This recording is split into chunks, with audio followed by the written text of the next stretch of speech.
Hey, what's up, YouTube? It's your girl Jazzy J. I'm sorry. I'm really comfortable right now. It's me and my doggy, and we are just chilling. So, for this video, you need to get comfortable. I'm about to talk about DoorDash. All right, so I just got my whole setup and everything for DoorDash a couple days ago. I've been dashing for probably like 2 or 3 days.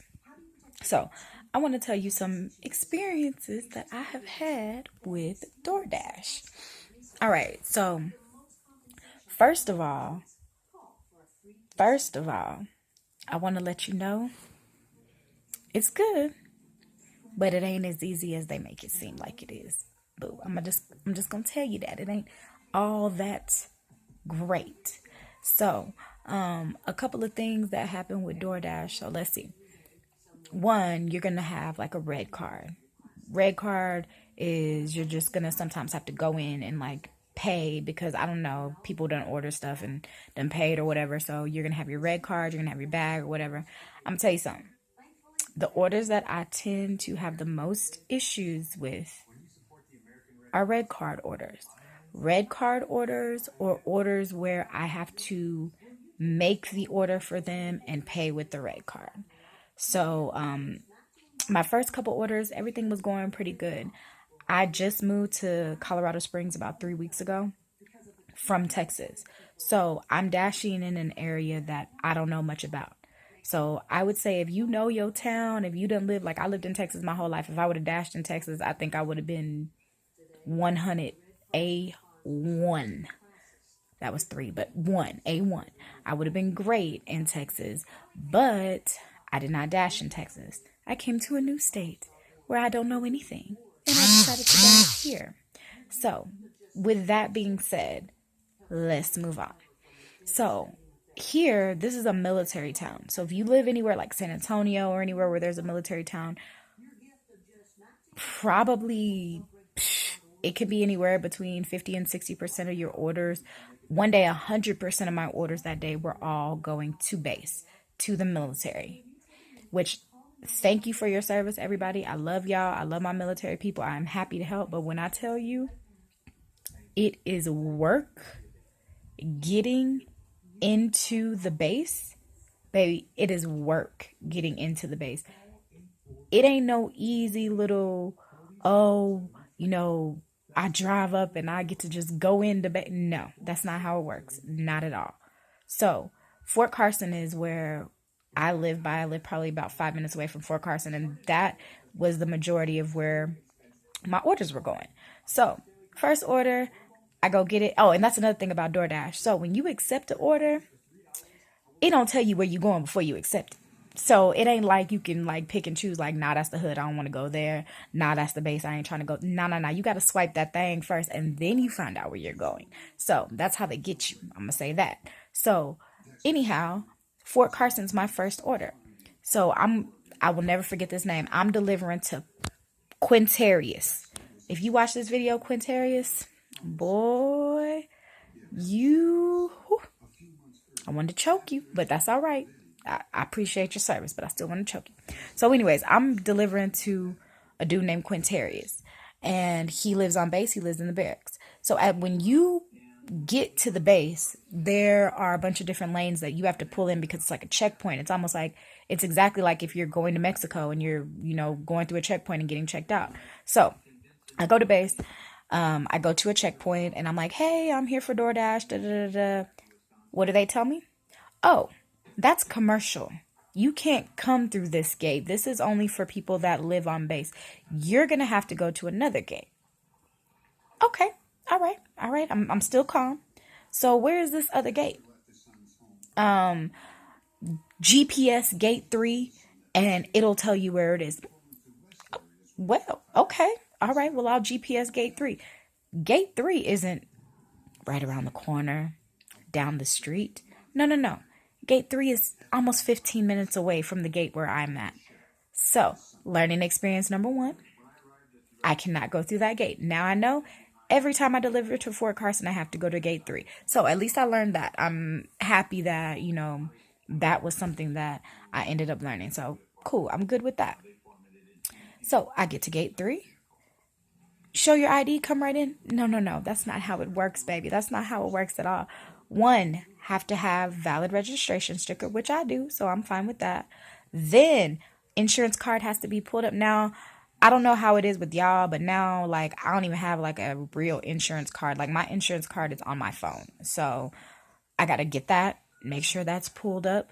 And then they check IDs. Then they run your ID. Baby, if your ID is expired. If your ID is expired, you will not be getting it. If your insurance is expired, you will not be getting it. And on top of all of this, you're going to be waiting about 10 or 15 minutes for them to go check your stuff, get you checked out so you can get into base. So if you're going to a base, if you're going to Fort Carson or something like that, you're probably going to maybe only get one, be able to dash one an hour. If you're lucky too. That's if you have an easy route, when you get in there. So if you're lucky too. But the first night it was only one. So I get through checkpoint. We just barely get into checkpoint. I'm just barely getting through checkpoint. So I get through checkpoint. I put Quintarius's. Yes, I'm going to say your name. I ain't going to say your last name, but I'm going to say Quintarius. I get to base. So I put in his address. He's like, all right, I live on Utah Beach Boulevard. Okay, so base, you would think, all right, base, it's like here, and that's it. No. Base is a whole nother city. So GPS is telling me I just get in on base, and GPS is telling me that I'm not going to get to him for another 10 minutes. So I'm like, really? This has to be wrong. No, it's not. That's how long base is. So I'm just like, okay, that's all right. Jesus, take the wheel. So I am driving and I find where he says he lives. He lives in building 421. We're just going to say that as a number. Okay, so I find building 421. Cool. 421 is a barracks. Barracks are where hundreds of military people live. Like, it's 4 floors up. It looks like a hotel. It's 4 floors up and it goes all the way around. Well, Mr. Quintarius didn't put a number. He didn't put, I live in number 4. I live in number 3. I live in what the hell ever. I live in on the top floor, on the bottom floor. He didn't put none of that. So I'm over here like, oh my gosh. All right, how am I going to find this dude? So I'm walking around asking people, hey, I'm trying to find blah, blah, blah. So, God is so good. I will say that God is so good, because I just had to stop and I prayed and I'm like, God, I need to find this person.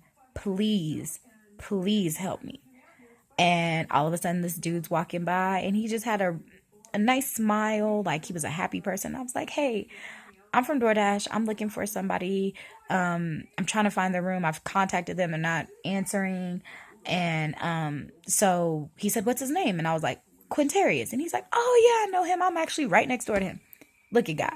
Won't he do it? Yes, he will. So I'm like, okay, cool.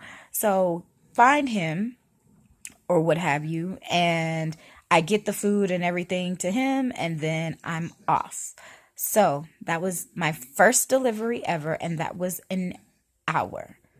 And the delivery was, I think, $6. So I was like, was that really worth it? I don't know.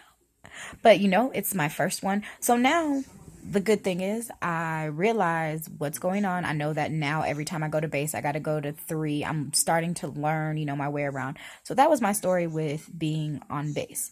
So it did, now after the second day, it got better because I kind of figured out where I was. I'm kind of starting to know the barracks and everything like that. But at first it was like a nightmare. I'm not going to lie. Nightmare. So that happened. Then the last thing that just happened was this issue with the red card. So I go to Chipotle. To get an order for a lady. So she's ordering burrito bowl, all this or whatever. So I go in Chipotle, order the order, fine. It tells me on the screen, it says, order the food, pay with the red card if an order's not up there. So cool, they didn't have the order, that's what I did. So after I do that, pay with the red card, get everything, ready to go. Red card works. I'm good. So on the app, it tells you after you leave the restaurant, swipe and let me know that you left the restaurant. So I get in my car, I swipe. Error, something went wrong. That's what it says on my screen. Error, something went wrong. Okay, no problem. Go back in, check that I have everything, swipe that I've left. Error, something went wrong. Okay, let's try it again. Same thing. I did this probably 7-8 times. I'm like, what the hell? So I'm like, you know what? I'm not tripping. Let's just go ahead and drop off this food. I still know where I'm going. So I go to drop off the food. This whole night, this night was just like, what the fuck? So I go to drop off the food. Lady had good directions. She was like, hey, if the door's locked, call me because I'll come downstairs, because the apartment she lived in, they locked the actual doors to go like upstairs and everything. You got to have like a little key fob or something to get in. So I'm like, okay, cool. So I drive around. I finally find her apartment. Now I'm on the back side of her apartment and I can actually see this lady. Her back sliding glass door, the curtains are pushed back and I see her sitting on the computer. I know it's her. She lives in 201. I'm like, this has to be 201. This is 101. This has to be 201 right up here. So I know this is her. So